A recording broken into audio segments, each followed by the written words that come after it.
Good morning, Yoda. Ito naman si Yoda kung kailan nandito sa loob ng bahay tsaka nagdadayariya. Labas na lang kaya ulit tayo.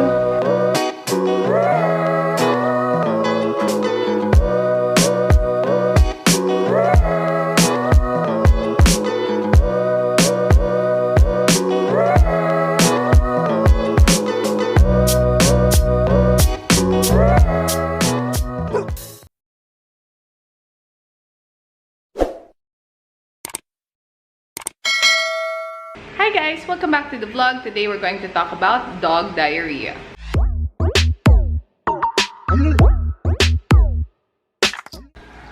Good morning, Yoda. Ito naman si Yoda kung kailan nandito sa loob ng bahay tsaka nagdadayariya. Labas na lang kaya ulit tayo. Charot. So, when our dogs have diarrhea, depende sa size, no? So, for example, sa case ni Yoda, I give, maliit lang siya. Oops, paano ba? Wait lang. Yan, we give LC scar. Pagka maliliit lang, pag mga puppies lang, ganyan. Pero pag malaki, iba na yung pang-diarrhea nila. We usually go to our vet and ask kung anong ibibigay. Yun, kay Yoda, because this is the third day that we're giving her itong LC scar and malambot pa rin yung poop niya. I'll still check, no, kung ganun pa rin today. Baka magdala na kami ng sample ng poop and pa-check na namin sa vet para mabigyan siya ng ibang medicine kasi baka hindi lang LC scar yung kailangan niya. Good girl. Good girl.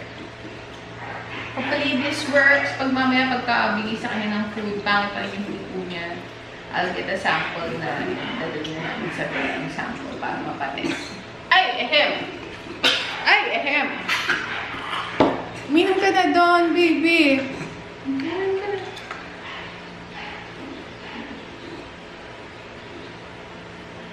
Yeah.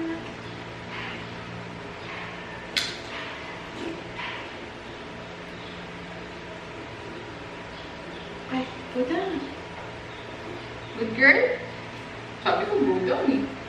Sabi ko, go down eh. Go down eh. Go down. Go, go. Pakita mo na sa kanila yung eyes mo. Come here. Show them your eyes. Ayan, oh. Kita nyo ba? May ointment. Yan. Yan. Dahil nakauwi na yung mga husky puppies, nagliligpit na si Daddy.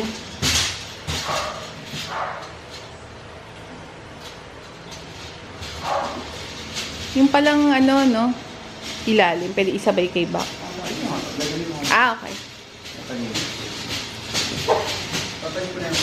Okay.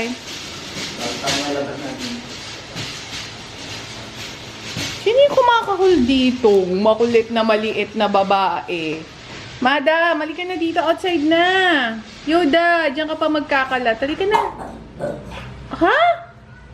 Ano? Halika na. Come on. Halika na. Uy. Come on. Come on. Tingnan mo, tingnan mo. Tingnan mo, luka-luka. Diyan ka na lang, sasarahan na kita ng door. Come on, baby girl. Halika na. Uy. Let's go. Let's go. Maandar na naman po ang kanyang pagiging.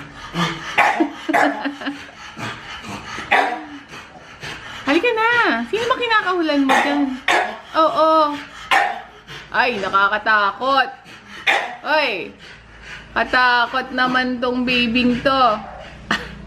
Yung next part ng video is me capturing Yoda pooping. So, kung ay manood ng mga ay makakita ng poop, you can skip that part to probably 1 or 2 minutes. Ayan. Pupo! Yikes! Ay na, yung pinakaabangan ko, yung pupo, hindi pa rin maganda. So, kukuha na ako ng sample. Hindi ko na papakita sa video. And then, papatest namin sa vet para mabigyan ng medicine. Okay, Yoda, be a good girl. Dalhin lang namin yung pupu mo sa vet. So, ito yon at saka yung susi pala. Good girl, Yods. Yan na, vet na. Dadalhin lang namin tong pupu. Hindi namin diadala yung dogs kasi usually hindi ni-recommend din ng vet namin na dalhin yung dog kung pwede naman na hindi dalhin. Kasi nga pag nagpunta ka sa vet, syempre maraming mga ibang pasyente na may sakit. So, anyway, dalhin ko muna.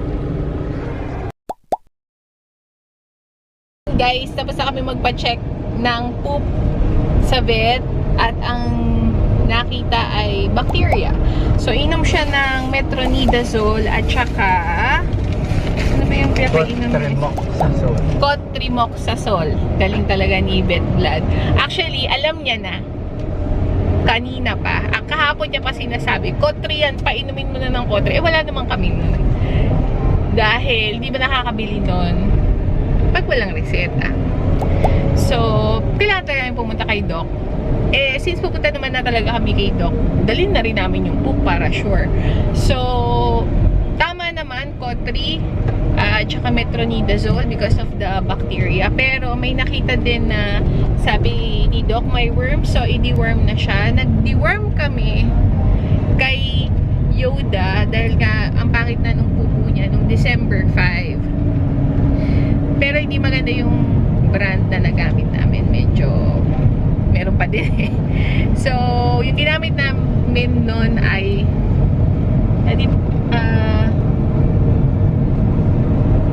Praxiquantel yata or ganun. Itong binigay ni Doc, ni-recommend niya na sa amin to a long time ago, pero dahil Drontal yung talagang ginagamit namin, usually nagda-Drontal ako. Kaya lang, nagkakaroon din ng parang immunity sila sa dewormer. So, kailangan mo rin palitan yung dewormer nila once in a while. So, I think this is a good time for us to change our dewormer. Nothing's wrong with Drontal. It's just that baka nagkaroon na sila ng immunity doon. So, we're gonna use Propantel. Yan. Dahil may nakita kay Yoda na worms, so we decided, hindi ba tayo SM? So we decided, bibili kami ng puppy pad, so nawala na sa loob niya.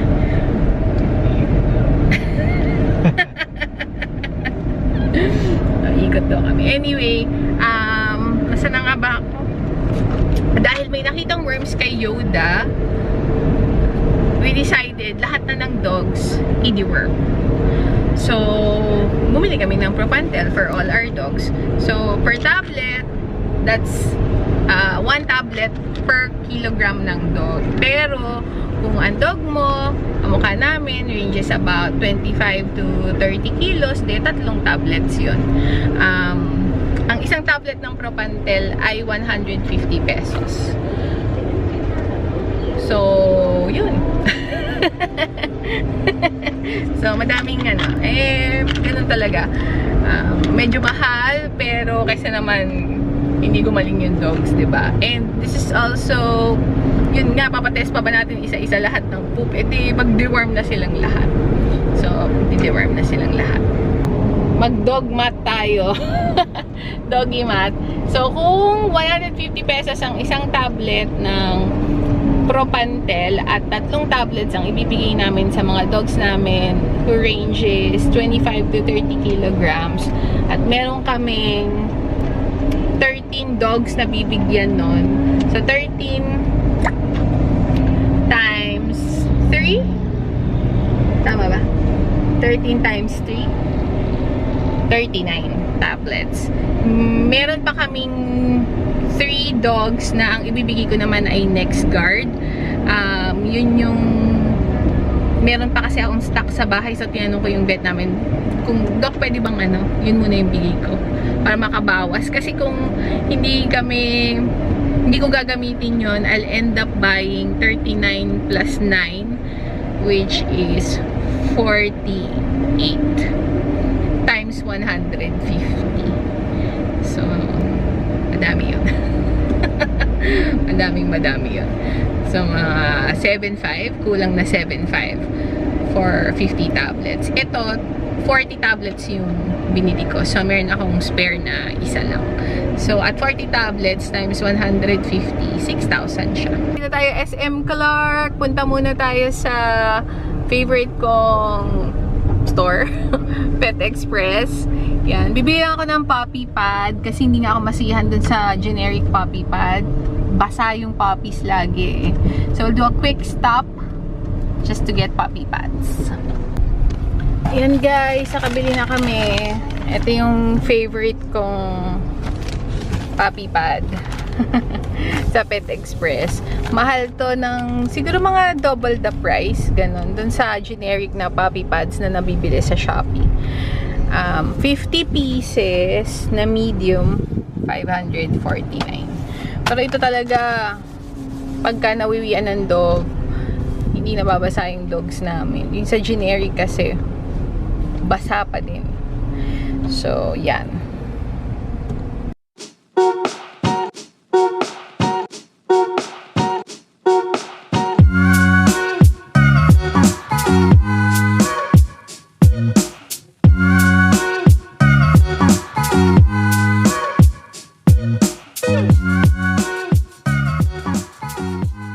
Ayan na ang gamot ni Yoda. So, hahatiin sa dalawa to. Kasi 1/2 tab, 2 times a day. Yung metronidazole, 1/2 tab, 2 times a day. So, ayan muna. Mamaya na tong gabing Propantel. Para hindi sabay-sabay. Game na po, sir. Si Daddy magpapainom. Tingnan natin kung kayang isang painuman lang kay Madam. Madam, doon ka na kay Daddy. Pumunta ka na kay Daddy. Hindi sa kay Mami. Tingnan natin. Ang galing. Ang galing ni Daddy o ni Yoda.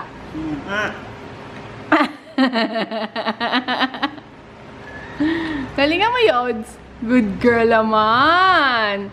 Good girl. Basa yung kamay ni Daddy. Doon na tayo ng dewormer. Propantel.